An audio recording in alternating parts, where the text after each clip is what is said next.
nongeye kubasuhuza inshuti bakunzi ba Radio Urumuri namwe basomyi ba RSP Info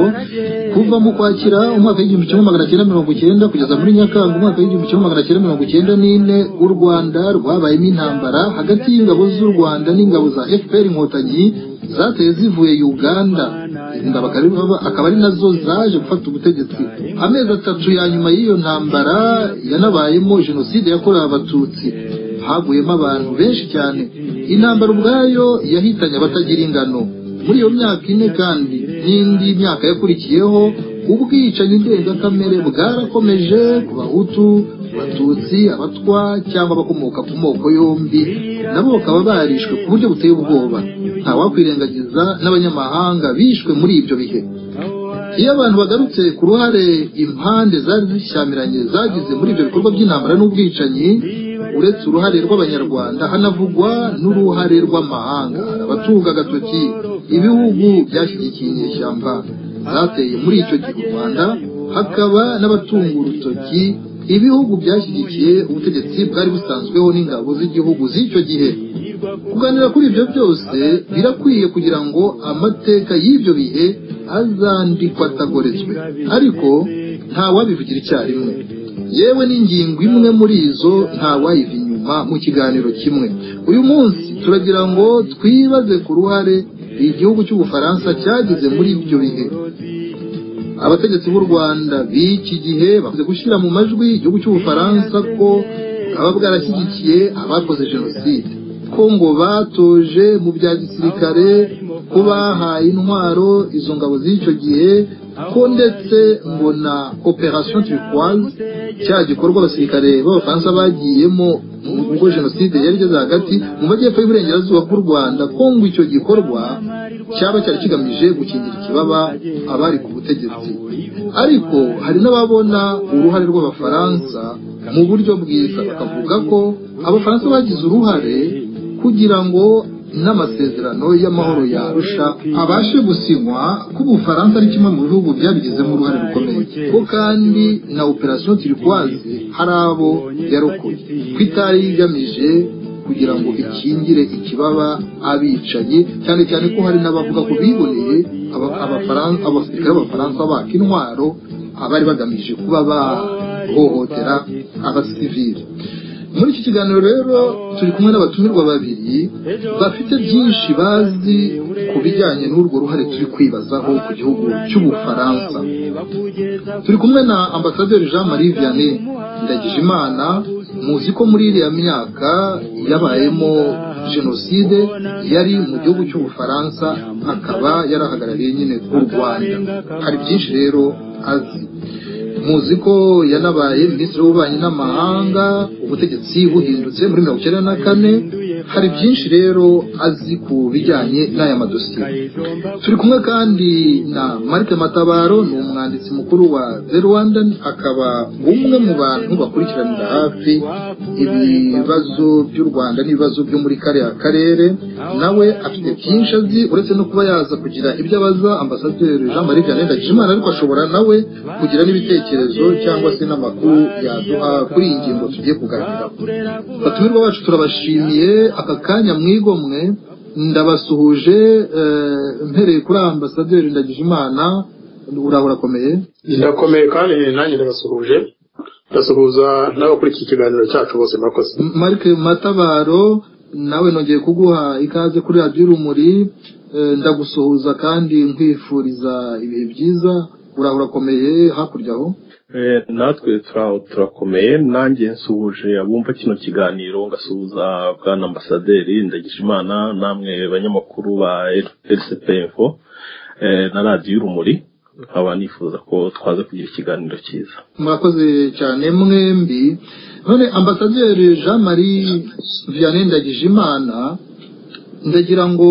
mbere yuko abantu babasha kumva ibyo tubwira, utwibutse neza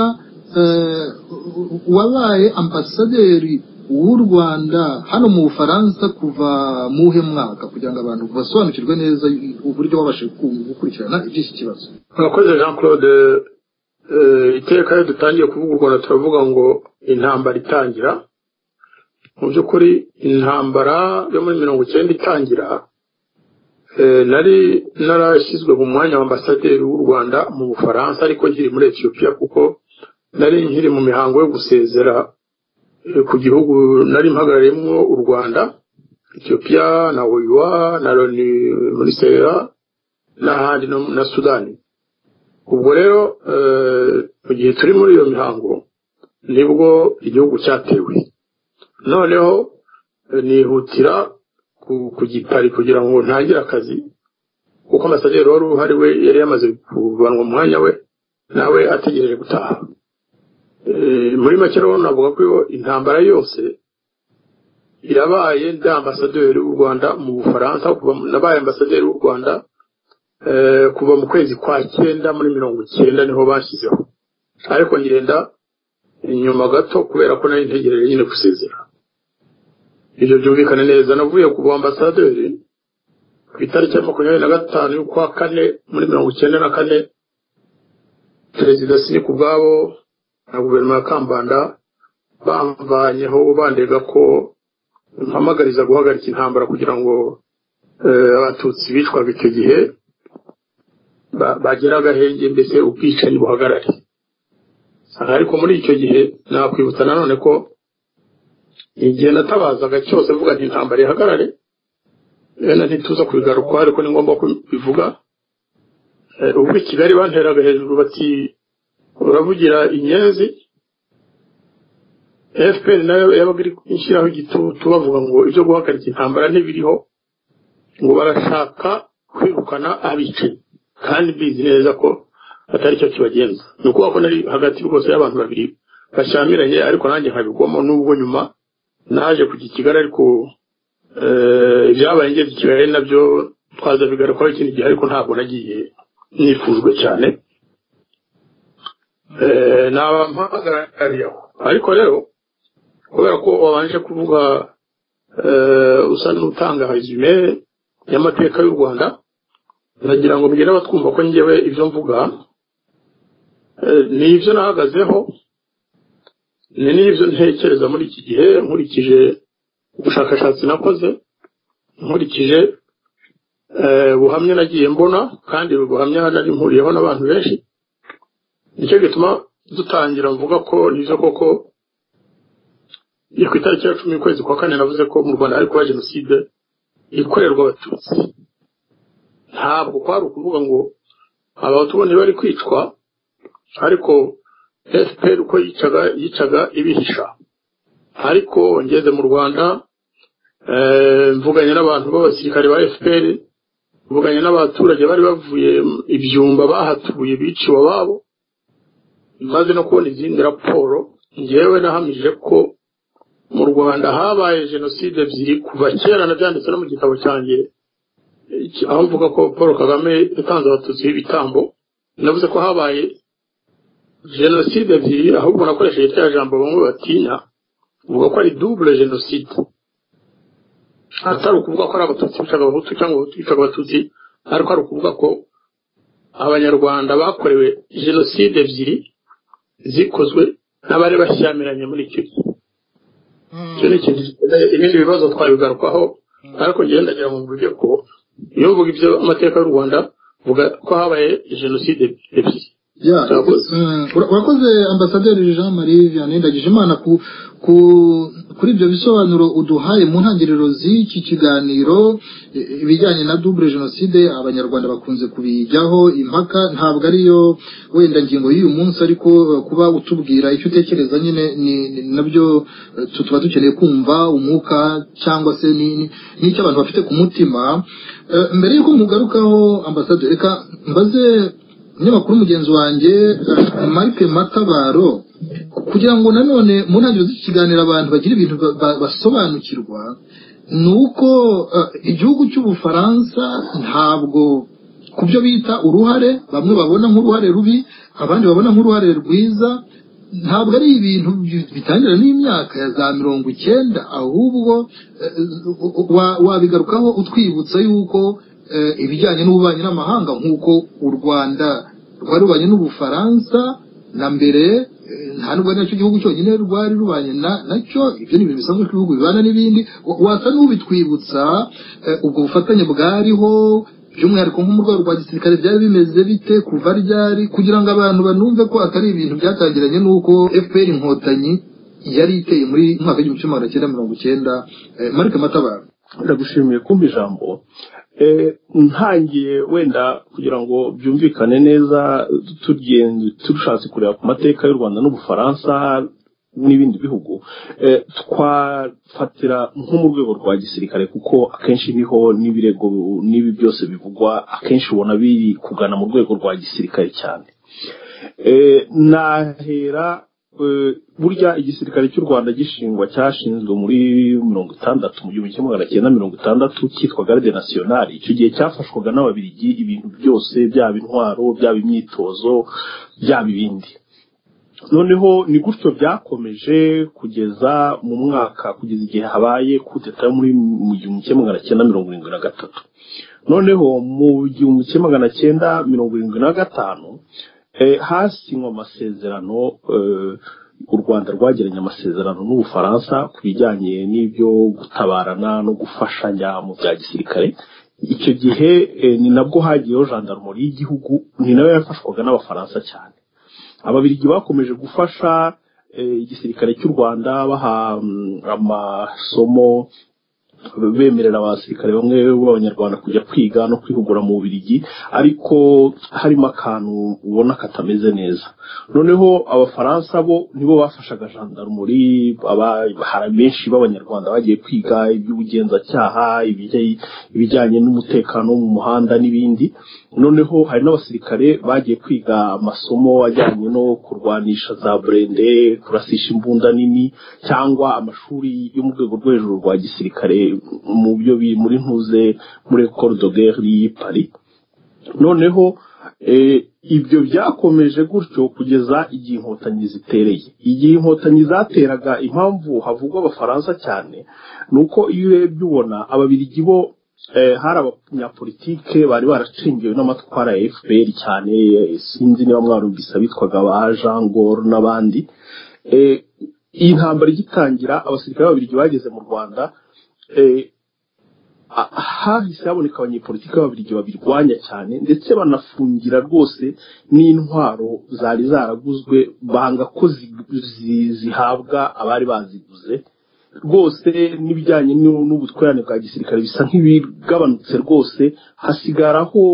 abantu bake bajyaga kwihugurayo ba gisirikare, ariko ibindi byose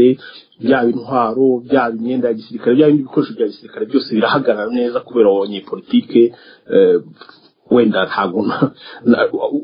wenda ngiye kuvuga ntibatashaka kugira aho babogamiye, hari abatari bafite aho babogamiye, ariko hari n'abari bari ku ruhande rwa FPR 100%. Ubwo rero uko byagenze nuko Abafaransa bo barahagumye. Wenda ambasaderi araza kunyunganira, ariko ngiye ku ruhare rwanjye nkurikije uko nabibonye, Abafaransa bari bafite politike isa nkaho navuga idafite aho ibogamiye, nuko biterwa n'aho umuntu abibonera. Nk'ayo masezerano, nubwo nagiye numva abantu benshi bavuga ngo ni ibintu bishingiye ku bucuti bwa Perezida Mitterrand na Habyarimana gusa, navuga ko ayo masezerano yasinywe hariho perezida witwa ndumva akiriho, witwa Valéry Giscard d'Estaing. Ndumva ariho amasezerano yasinywe, kandi nkeka ko bijyanye mu buryo bwa politike ntabwo yari mu murongo umwe n'uwa Mitterrand. Ku buryo rero aha ntabwo twavuga ko byari bishingiye kuri ubwo bucuti gusa, ahubwo ndumva ari igihugu cyari gifitanye amasezerano n'ikindi gihugu kurusha kuvuga ngo perezida hagati yabo. Urakoze cyane kuri ibyo bisobanuro Marike Matabaro. Mbere yuko tujya ku kindi kibazo, hari akantu gato ushaka wenda kuba wakongeraho Ambasaderi Jean Marie Vianney Ndagijimana kuri icyo kibazo? Icyo kibazo uwaje Matabaro kandi asubije neza. Icyo nakongeraho nuko njye birantangaza mbona bamwe batangazwa ngo ku Rwanda rwasinye amasezerano y'ubufatanye hamwe n'Ubufaransa. Ubufaransa bufitanye amasezerano mu by'ubukungu, no mu bya politike, no mu bya gisirikare n'ibihugu byinshi byo muri Afurika. No mu karere Ubufaransa bwari bufitanye amasezerano n'u Burundi. Ubufaransa bwari bufitanye amasezerano na Congo Zaire. Ubufaransa bufitanye amasezerano n'ibihugu byinshi byo mu burengerazuba bwa Afurika za Senegal biriya bihugu byose mbese bivuga igifaransa burya Abafaransa bafitanye nabo amasezerano no gutabara mu Rwanda muri 1990 ntabwo bwari ubwa mbere Abafaransa babikora abatangazwa n'ibyo nuko batabaza amateka batabazi umubano hagati y'ibihugu Ubufaransa bwagaragaje ko itekayo ibihugu ibyo bitaga précaré nuko biri mu kazu kako iyo bizaterwaga cyane cyane iyo byagaragara ko abateye baturutse mu mahanga Ubufaransa bwaratabaraga n'ubu buratabara ejo bundi bwatabaye muri Chad hari abasakuje harabagize bati ziharabaye n'ejo nizongera Ubufaransa buzatabara Ubufaransa bwatabaye muri Mali abari bateye Mali sabanyamahanga n'abanyamali ariko bari baturutse muri Algeria no mu bihugu bindi by'abayisilamu Abafaransa basabaye muri Djibouti oya kugira ngo abantu babyumve batazajya bakomeza bavuga ngo ariko kuki Abafaransa batabaye Abafaransa batabara bakurikije amasezerano bagiranye n'ibyo bihugu ntabwo ari Abafaransa bajya kubisaba n'ibyo bihugu bibisaba ikindi rero mu Rwanda naho nk'uko bivuze muri Chad batabaye kenshi kubera ko bateraga Chad babaga baturutse muri Libya bakavuga bati ni iki kitubwira cyangwa nako niko bimeze ni Libya ibyishimo cyane cyane igihe cya Gaddafi umuntu utangazwa n'uko u Rwanda rwatabawe yagomye no gutangazwa ko Abafaransa batabaye muri Congo igihe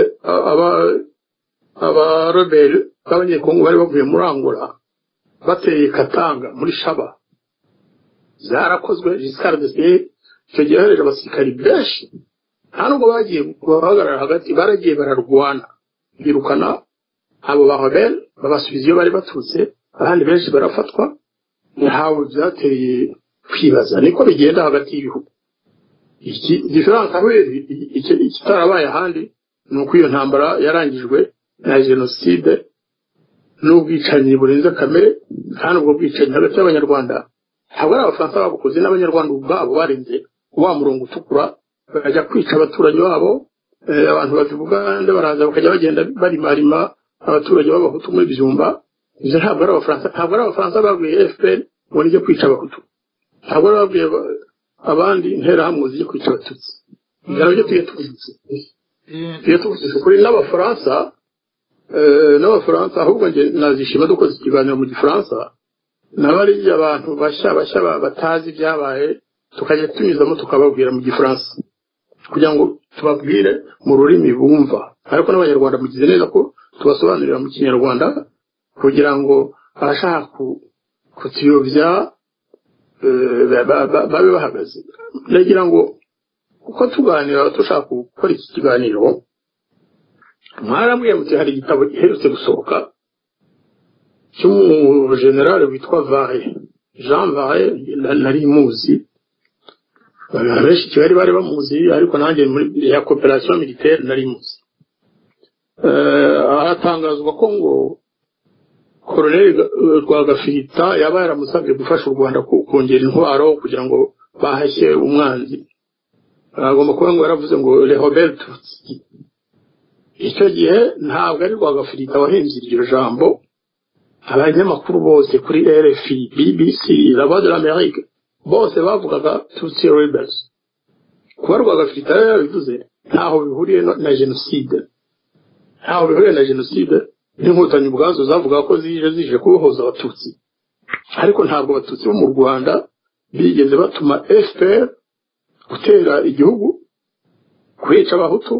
ndetse n'abatutsi n'abagogwe n'ahandi hose ntabwo ababyeyi bacu b'abatutsi bigeze basaba Kagame n'abasirikare be kwica abantu none ambasaderi Jean Marie Vianney Ndagijimana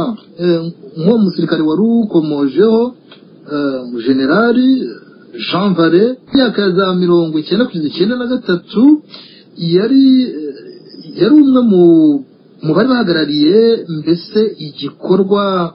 cy'ubutwererane mu rwego rwa gisirikare n'u Rwanda bongeraho n'abitwa Major Guillaume Anser iyo abangaba batunga agatoki bavuga bati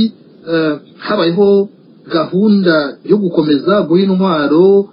mu gihe kandi byagaragara ko hari ubwicanyi ibyo bintu kugira ngo abantu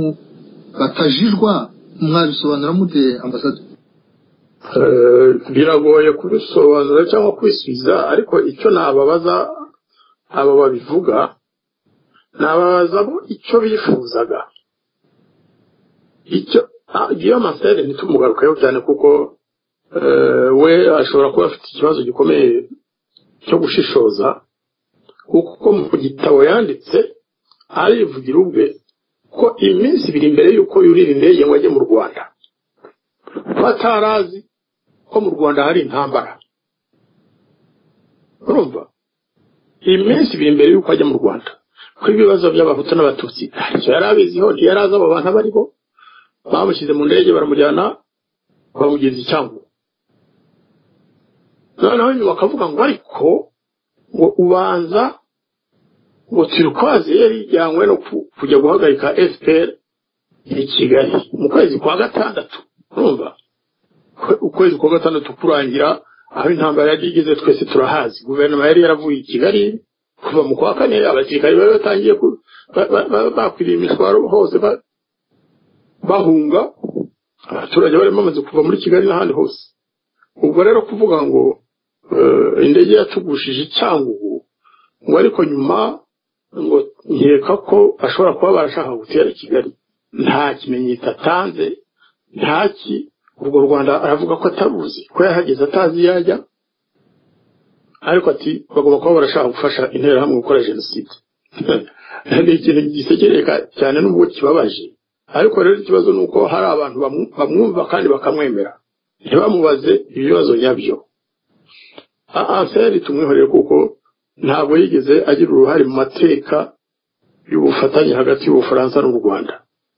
General Zahaye yararugize iyo warushinzwe ubufatanye cooperation ya gisirikari ntabwo yarashinzwe cooperation yose urumva rero niba yarashinzwe cooperation ya gisirikari nuko yarazi neza ko si u Rwanda rugiye gufasha Ubufaransa si u Rwanda ruzaha Ubufaransa intwaro si u Rwanda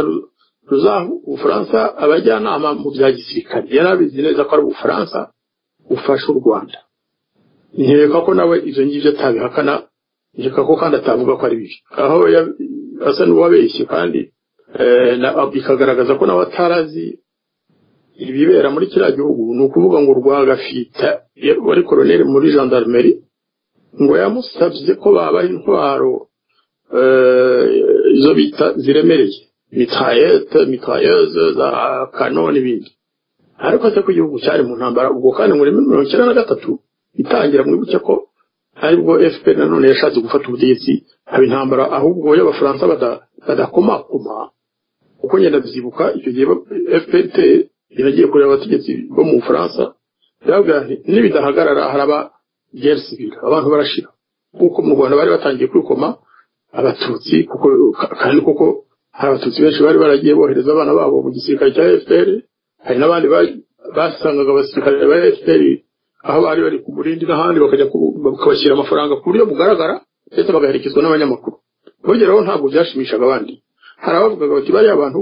barashyira amafaranga abo turwana nabo basirikari abana bacu b'abasirikari bapfira uruguririya abaturage bacu bicwa na FPR ni ukuvuga ko bari abashyira amafaranga bashyigikiye abo bicanye badukora mu nda yumva umwuka rero kuko rutangiye kuba haremereye noneho ngende kubwira Abafaransa iteka habaga ikintu najyaga kureba abajyanama ba Mitterrand muri Élysée hajya muri Kedose kuvugisha muri ministeri nkababwira nti nyaboneka ni mutabare amasezerano turi hafi gusinya harabangamiwe Abafaransa bagahita bohereza delegation igizwe n'abaminisitiri kenshi bari ministre de barge n'abandi ubari directeur Afrique icyo gihe rero kuvuga ngo Abafaransa bashaka ko intambara ikomeza bashaka ko no nukubeshya ni ikinyoma gikomeye cyane iyo Abafaransa bava mu Rwanda muri 1993 ndabivuga ndabisubiramo nkurikije umwuka wari mu Rwanda icyo gihe CDR yari imaze umwaka urenga yaratangiye akazi interahamwe zikora ibintu nanjye nigeze Kigali zirampagarika ndi mu modoka ndambasaderi nagiye muri mission zimbuza guhita kuri uriya muhanda hafi ya ntuza ya peage bambaye ivyenda by'ibitenge ngo kive mu nzira aba bantu ntibasiga bateka igihugu. Ndababwira ko iyo abafaransa bava mu Rwanda kiyagiye ubwicanyi bwari kuba bwaratangira. Iyo perezida Habyarimana adapfapfanya ngo ajye atabaza nawe ubwe ashyire mwaki, hari abantu bashobora kwica abatutsi koko.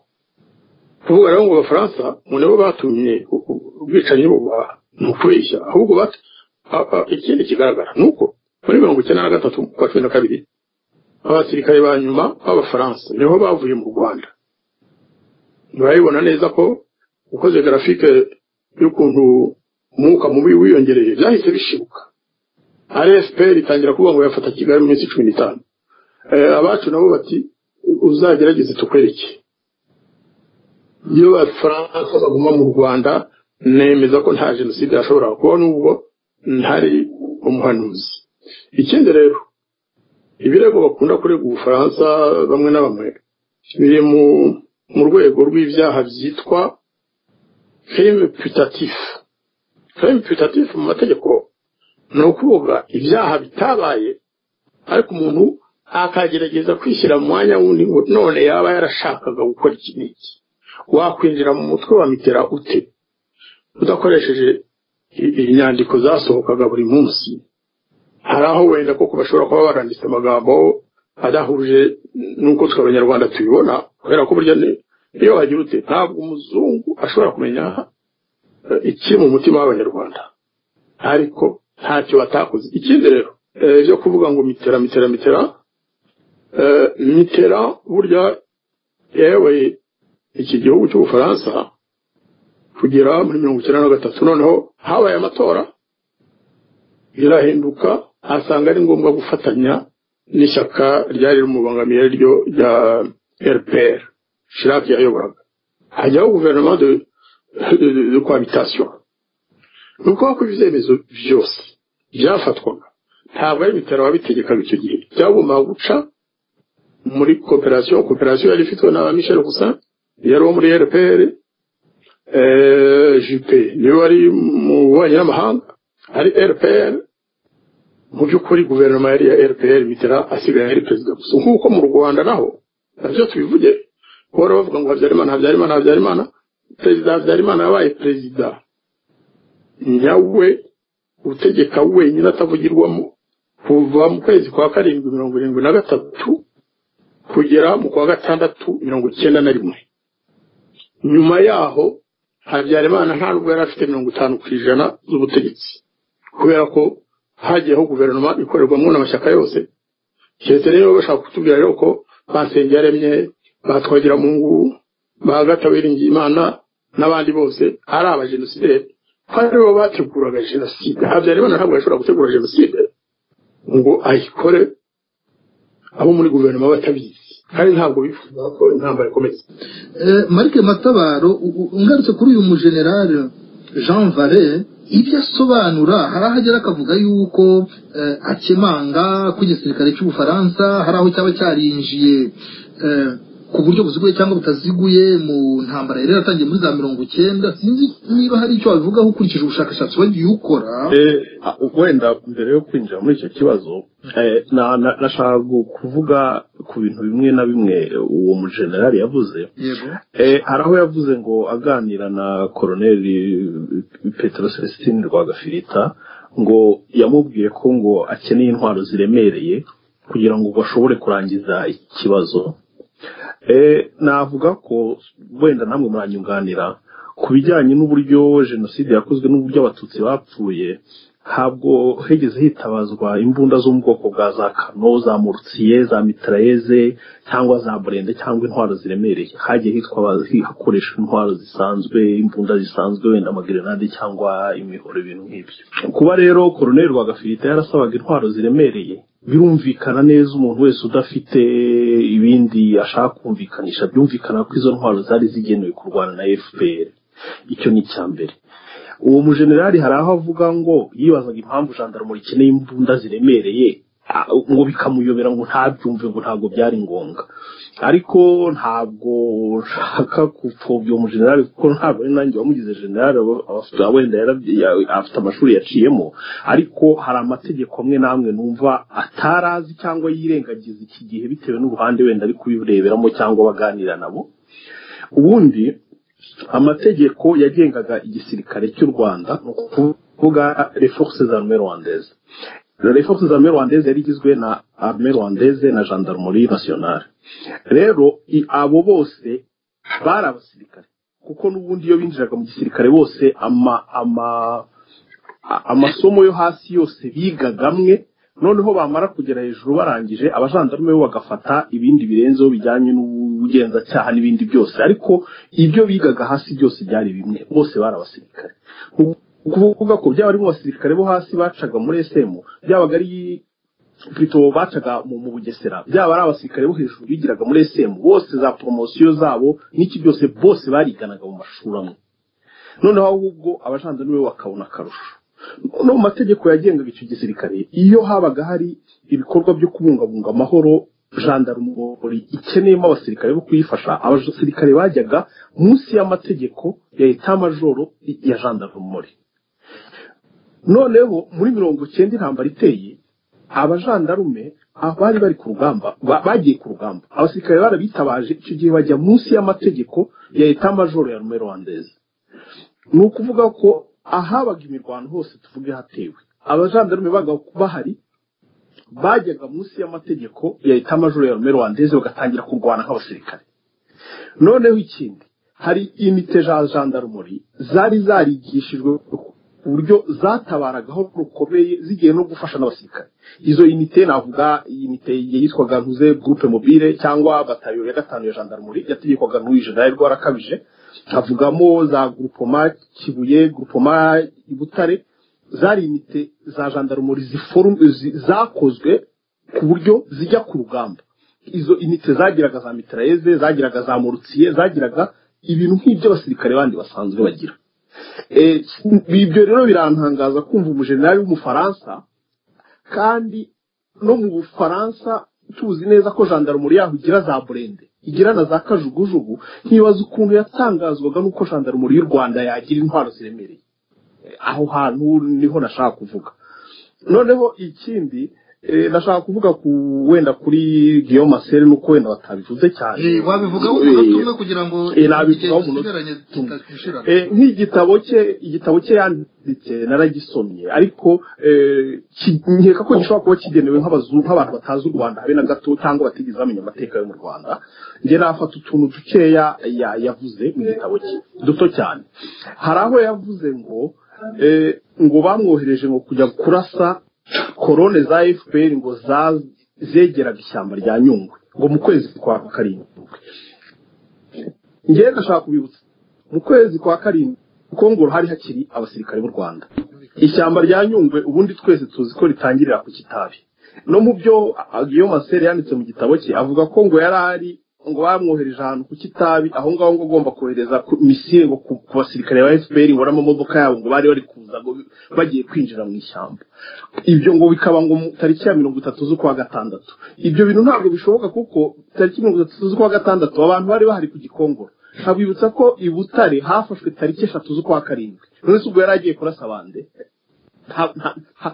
FPR byibura ari mu birometero nka 50 byaho avuga yaragiye kurasira ni ukuvuga ko ibyo avuga atari byo ikindi avuga ngo ko yarakajwe ngo nibyo musenyeri w'icyangwe yamubwiye nkeka ko ashobora kuba yaravugaga musenyeri Tadeo Ntihinyurwa ngo afata imodoka ye ngo ya automatique ngo ya limousine ngo ayita mu Kivu ibyo byose umuntu wese na ambasaderi Ndagijimana yaza kumfasha niba yarigeze yumva ko Ntihinyurwa yageze atunga imodoka ya limousine y'umukara ya automatique cyangwa ngo twumve ko hari imodoka ya musenyeri Ntihinyurwa yageze itabwa mu Kivu n'abasirikare b'Abafaransa ibyo bintu ntabyigeze bibaho imodoka Ntihinyurwa yagiraga yari afite imodoka y'ijipe ya Pajero abantu bose barabizi uburundi cyo nanone n'ikintu yongeyemo cyo kubeshya sinzi impamvu yacyongeyemo ikindi avugamo ngo yishe ngo intera hamwe ababilisiye ngo bagera nko ku 10 ngo yahuye nabo bambaye ngo ibisigazwa by'imibiri y'abantu bari kugenda mu nzira sinamenya muri kiriya gihe habaye amabi menshi cyane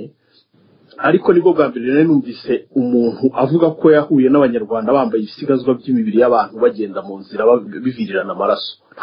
nta wundi muntu nigeze mbyumva hari ibyo ngiye ntabyo nabonye ku giti cyanjye ariko wenda niba hari n'ababonye bimeze nk'ibyo nzi neza ko habaye ubushinyaguzi n'ubwicanyi bwinshi burengeje kamere ariko nta hantu nigeze mbona umuntu w'umunyarwanda yambaye ibisigazwa by'umuntu abigendana mu nzira icyo nabyo bikaba ari ikintu kidasobanutse sinzi impamvu yakoresheje amagambo nk'ayo Marike kubera ko ambasaderi Ndagijimana hari gahunda yihutirwa agiye kujyamo waza gukomezanya nanjye inyuma ukabisobanura kuri icyo kibazo nashaka kukubaza none ambasaderi Jean Marie Vianney Ndagijimana mu kanya gato usigaranye utubwire imbere y'abanyarwanda babwira ko Ubufaransa bwagize ruhare ki mu kaga u Rwanda rwanyuzemo muri ya myaka ntabwo icyo kibazo nagisubiza mu minota 5 dusigaranye kuko nshobora kuvuga bike cyane bigatera bamwe kwibaza ariko nagira ngo ngaruke ku kintu kimwe ahubwo kireba ubwo bufatanye n'u Rwanda ariko cyane cyane twibuke intambara tuvuga yabaga iyariyo hari ubwo abantu bavuga ngo Abafaransa bafashije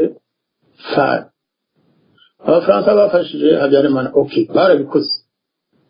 so what ikibi kirimo niki twibuke ko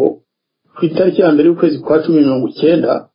u Rwanda rwatewe n'abantu baturutse Uganda bambaye igisirikare bambaye imyenda ya gisirikare n'amapete harimo umuntu wari umujenerali harimo abakoloneli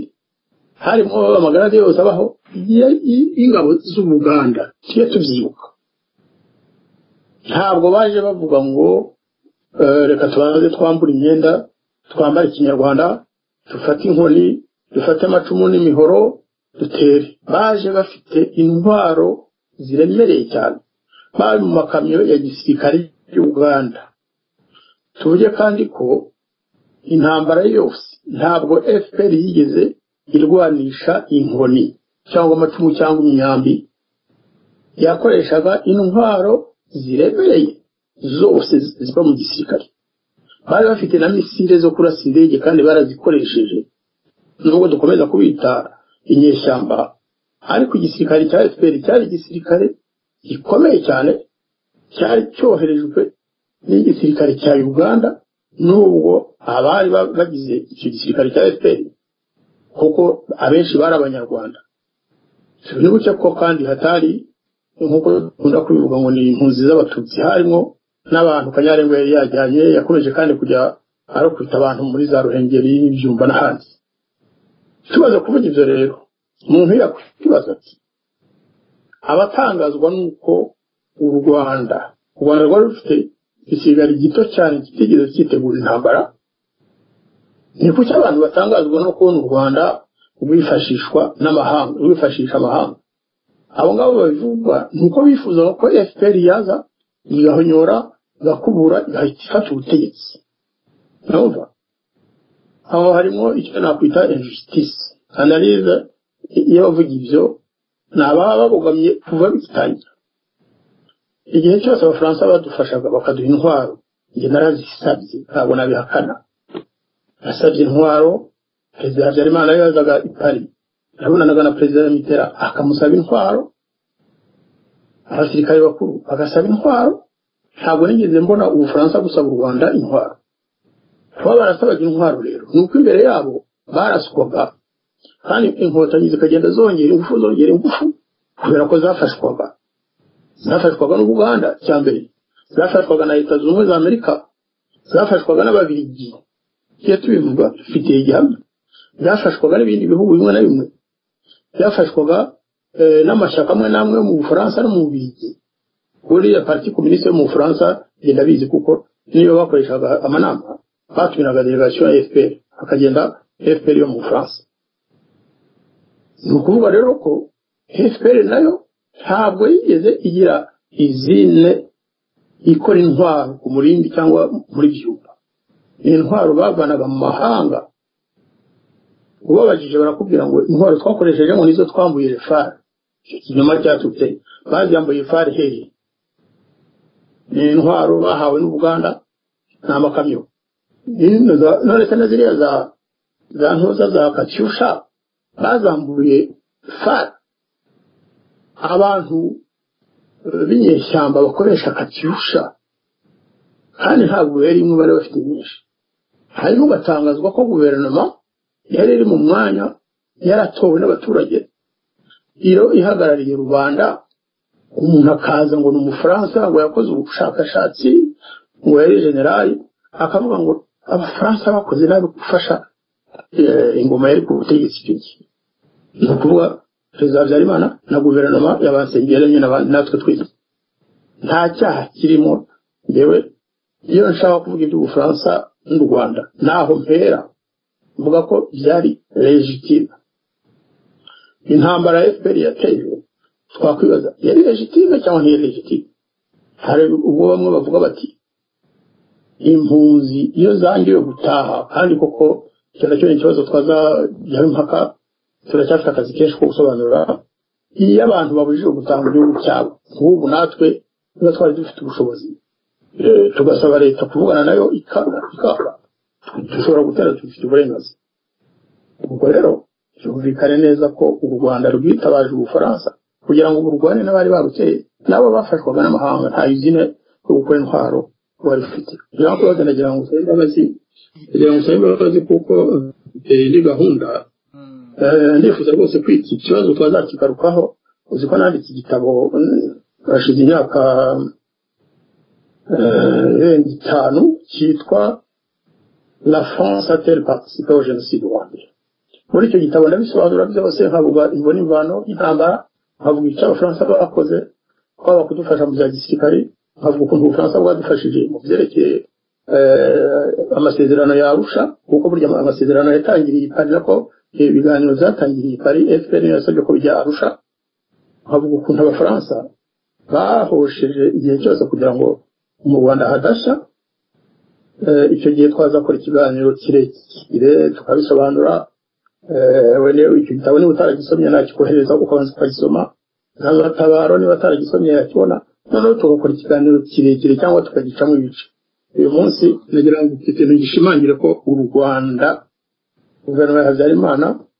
guverinoma zakurikiyeho za Nsengiyaremye na Agata ntabwo tugomba kugira ipfunwe ko twafashijwe intambara igitangira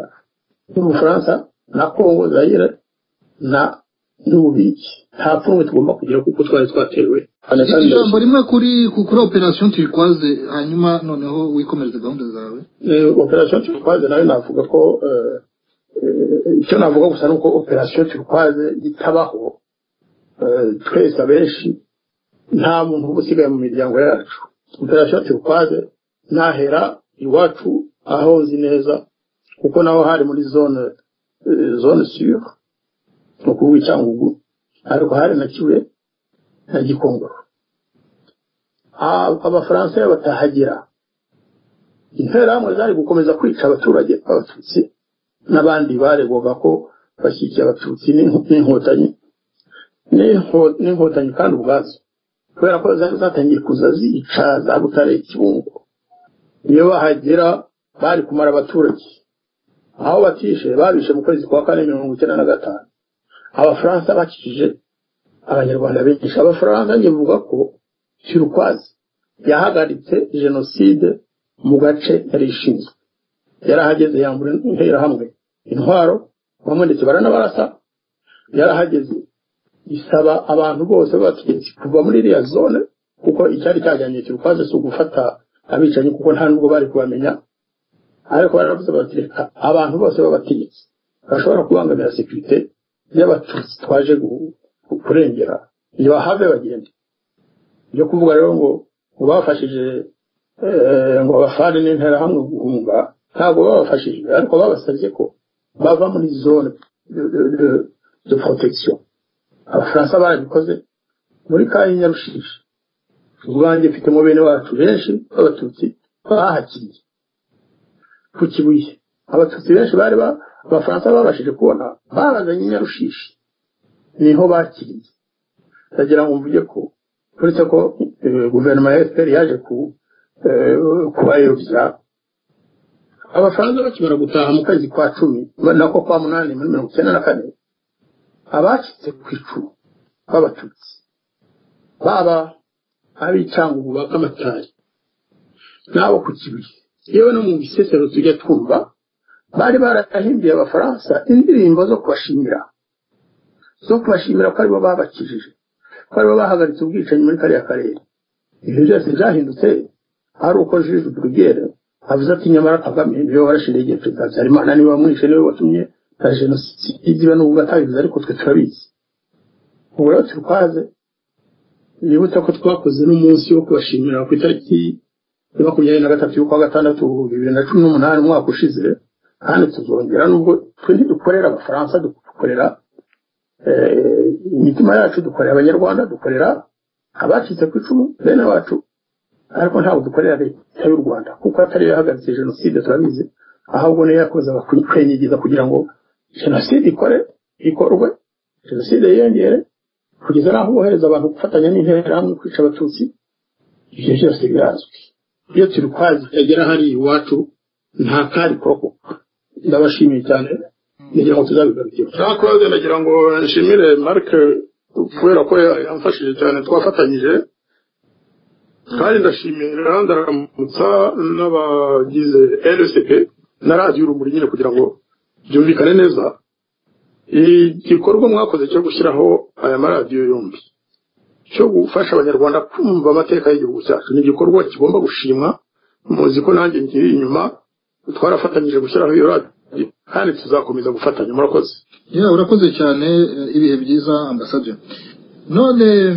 Marc Matabaro hari ikibazo nyine nigeze kukubaza nkaba nagihereye ku byagiye byandikwa n'uriya mu general Jean Vallée aho avuga nyine ko afite impungenge anakemanga ko ubutegetsi bw'Ubufaransa bwaratumye ingabo z'Ubufaransa zari mu Rwanda muri biriya bihe by'intambara ko zaba zarinjiye ku buryo buziguye cyangwa butaziguye ku rugamba ibyo bintu cyane cyane akabivuga ku bijyanye n'ibyo bita mbese iperereza butasi kujya kureba bakoresheje ibyuma kabuhariwe aho abo bahanganye baherereye sinzi niba hari mu bushakashatsi wakoze niba hari icyo wabivugaho ese ubundi ubufatanye mu bya gisirikare hagati y'Ubufaransa n'u Rwanda byari byemewe bitangirira he bigarukira he icyo nasubiza kuri icyo kibazo ku bijyanye n'ibyo mu generale ubufatanye bw'ingabo z'Ubufaransa n'ingabo z'u Rwanda iyo ugerageje gukora icyo navuga isesengura ngewe nagerageje kuganira n'abantu benshi bakoranye n'Abafaransa cyangwa bari mu gisirikare icyo gihe hanifashisha wenda n'ibitabo nagiye nsoma nk'icyanditswe na James Gasana wigeze kuba minisitiri w'ingabo byanditswe na ba Majoro Faustin Rikina byanditswe na ba Majoro Neretse byanditswe na ba General Ntibiragaba iyo byose ubishyize mu buryo usanga Abafaransa bari bafite ikintu kimeze nka politike ya equilibre mbese yo gusa nkaho bakomakoma iyo urebye nko mu bitabo bimwe basobanura ko Abafaransa bari barakoze ikintu kimeze nk'umurongo iyo uwo murongo FPR yawurengaga Abafaransa bafashaga abafar gusunika FPR cyangwa kuyishyira igitutu ariko nanone aba-FPR nabo basubiza inyuma FPR nanone nabo bakabahagarika urumva ko kuri ko aribo babafashaga babashyiragaho igitutu cya demokarasi cyantuze cya politike gituma bababuza gukomeza kurwana bakabahagarika kugira imishyikirano igero iyo urebye nka politike Abafaransa bakinaga babona ko bashobora kuba bafite gahunda yo kwifuza ko haba imishyikirano yarusha noneho ku buryo hajyaho nka leta cyangwa ubutegetsi bugendera kuri demokarasi ariko wenda twavuga kuri nko mu kwaha kw'Abafaransa njye niko mbibona kuko natanga nk'ingero zoroshye nko mu 1992 ntuze leta y'u Rwanda yaguze imbunda zo mu bwoko bwa hawitseri 105. Izo mbunda zari imbunda zirasa cyane ku buryo zamereye nabi FPR. Noneho ariko abafaransa bajya babona FPR igiye kuneshwa ngo imererwe nabi cyane, bakajya bakora ikintu cyo kwimana amasasu cyangwa kuyatangaho ibice, cyangwa abasirikare b'abafaransa bafashaga aba XFR cyangwa banabigisha kuzikoresha, bagahabwa amategeko yo kutazirashisha rimwe na rimwe ahantu urugamba rwabaga rukomeye, cyane cyane muri byo twakwita operasiyo zagombaga kuba ibikorwa bya gisirikare byagomba kwibasira FPR cyane. Natanga nk'urugero ruko abafaransa babujije aba XFR kurasa ku murindi nk'ubu n'urugero. Sinzi niba umuntu wo muri FPR wenda bavuga ibi ngibi bibaza niba ntuze Kanosarokire 105 bibaza niba idashobora kurasa irasiye ibyumba, bakaba batazi ko ishobora kurasa ku murindi, numva babizi ko ishobora kurasayo. Ndibaza impamvu batibazaga impamvu izo mbunda ziremereye gutyo zitarasaga ku murindi kandi bazi ko ariho hari icyicaro cya FPR. Ntabwo bibazaga niba imbunda zabaga zishinze iyo ngiyo zabyumba cyangwa hejuru yaho, kuki batatekereza ko zashobora guhamya za Rushaki cyangwa za Murindi, aho hose hari ibirindiro bya FPR bizwi. Aho rero niho ari kugasanga izo mbunda zirarasa hano hafi mu Karange n'ahandi kuri ligne de front, ariko ntizirasa aho hantu hakomeye hose za FPR. Sinzi impamvu batibazaga ibyo bintu. Ese yibwira ko amakuru yuko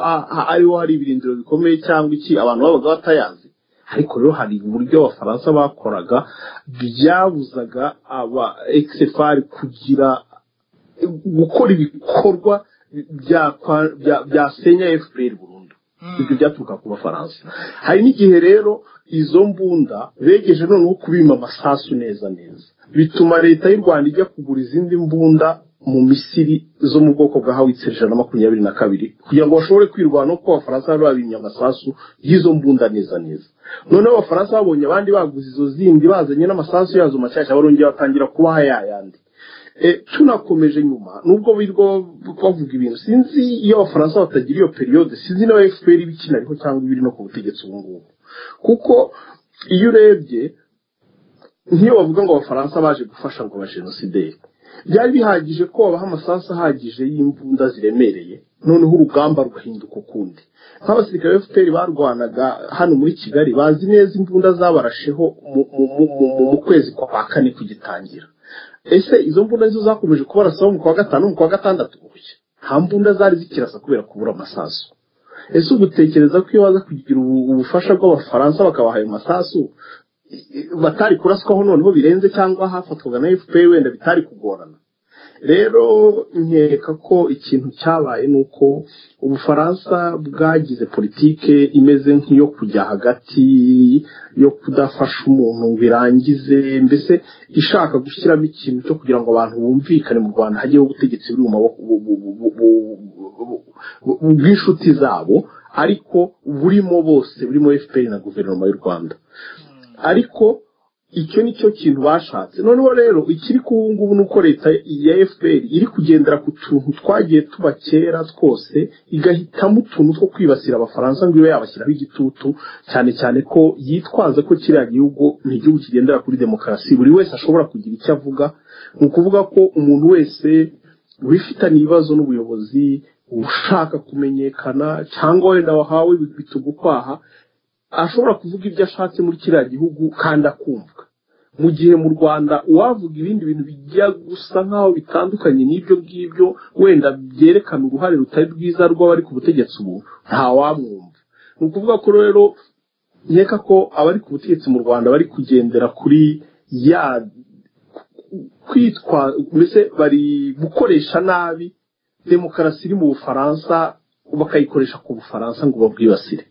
cyane cyane bakoresheje abantu bafite inyungu zabo zindi tutagaruka aho ngaha cyangwa rimwe na rimwe zitanasobanutse. Marike Matabaro, nk'uko mu kanya twabikomojeho, iyi ngingo rwose twazashakira undi mwanya tukareba igihe mwabonera akanya mwembi, noneho tukongera tukaganira keretse ubaye hari akandi kantu wumva wasoreza. akantu nasorezaho nuko abari ku butegetsi ubu ngubu mu Rwanda bitwaje ukutumvikana hagati y'abaturage b'Ubufaransa ubwabo kubera impamvu za politike n'ibindi, babizamukiraho ku buryo umuntu wese ufite icyo atumvikana n'ubutegetsi buhari cyangwa ashaka kumenyekana cyangwa ashaka kugaragara cyangwa afite izindi nyungu, ikibazo cy'u Rwanda na jenoside cyahindutse ikintu umuntu wese ashobora kwitwaza kugira ngo agere ku zindi nyungu zindi tutazi cyangwa amenyekane. Icyo gihe rero na leta y'u Rwanda ikinjiriramo aho ngaho, abafite imitima yoroshye ikaba yabahabituga ukwaha cyangwa